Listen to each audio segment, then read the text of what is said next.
it with passion or not at all? Namaskar, welcome to Next IS. I hope you are doing well.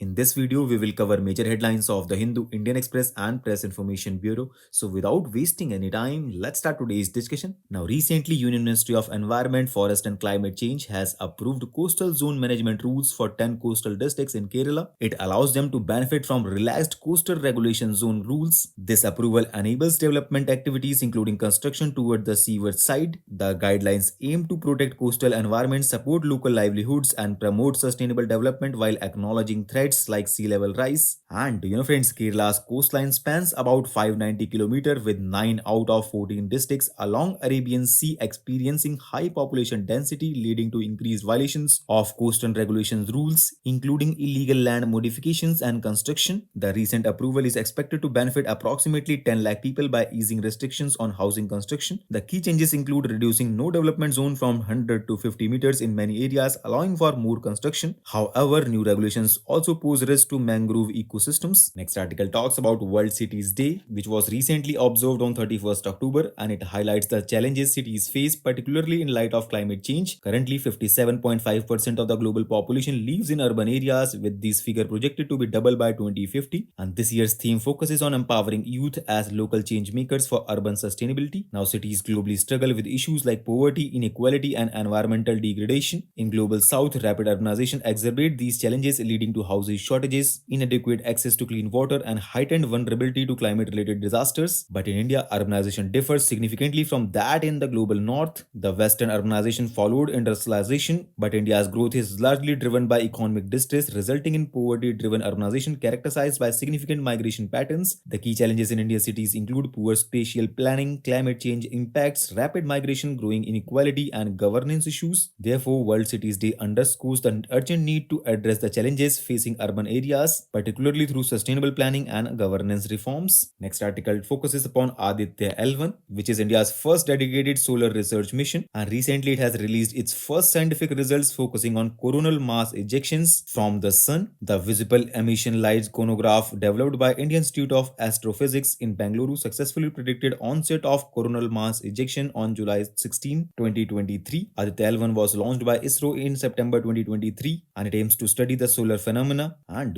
friends, coronal mass ejections are significant solar explosions that can disrupt satellite electronics and radio communications on Earth. The researchers emphasize the importance of monitoring these events as understanding their plasma characteristics is crucial for studying their origins. Now, Government of India, in partnership with the International Buddhist Confederation, is hosting the first Asian Buddhist Summit in Delhi, and its theme is Role of Buddha Dhamma in Strengthening Asia. This event aligns with India's activist policy, which emphasizes collective and spiritual development in Asia. The recent summit aims to bring together Buddhist leaders, scholars, and practitioners from various traditions to foster dialogue and address contemporary challenges within Buddhist community. Now, recently, India launched updated National Biodiversity Strategy and Action Plan at COP16. It aligns with the Kunming Montreal Global Biodiversity Framework, and it aims to halt and reverse biodiversity loss by 2030 with a vision for harmony with nature by 2050. The updated strategy adopts a whole of government and whole of society approach addressing environmental challenges through ecosystem restoration, species recovery, and community-led conservation efforts. It emphasizes protection of wetlands and sustainable management of marine and coastal areas. And friends, India's governance framework for biodiversity conservation, exemplified by Biological Diversity Act of 2002 and its 2023 amendments, it features a three-tier institutional structure including the National Biodiversity Authority and Local Biodiversity Management Committee, ensuring effective implementation. The recent plan sets 23 national biodiversity targets and emphasizes an ecosystem-based management approach. Now, recently, Prime Minister of India praised India's significant progress in reducing tuberculosis incidence, attributing to decline to the country's dedicated efforts. According to World Health Organization, India has seen a 17.7% decrease in TB incidence from 2015 to 2023, which is more than double the global decline of 8.3%. Government highlight this achievement as a reflection of India's innovative approach to TB care and emphasize the expansion of National TB Elimination Program, including initiatives like Nikshay Poshan Yojana, which provides nutritional support to TB patients. Next and last headline talks about Ningol Chakkouba festival, which was celebrated in Manipur, and it is the biggest festival of Meitei community. It is held every year on the second day of the lunar month of Hyangei of Meitei calendar. The main component of the festival is the visit of married sisters to their maternal homes for grand feast and joyous reunion, followed by giving away the gift. So with this, let's conclude today's discussion. Thanks for listening, and for regular updates, you can follow us on various social media platforms.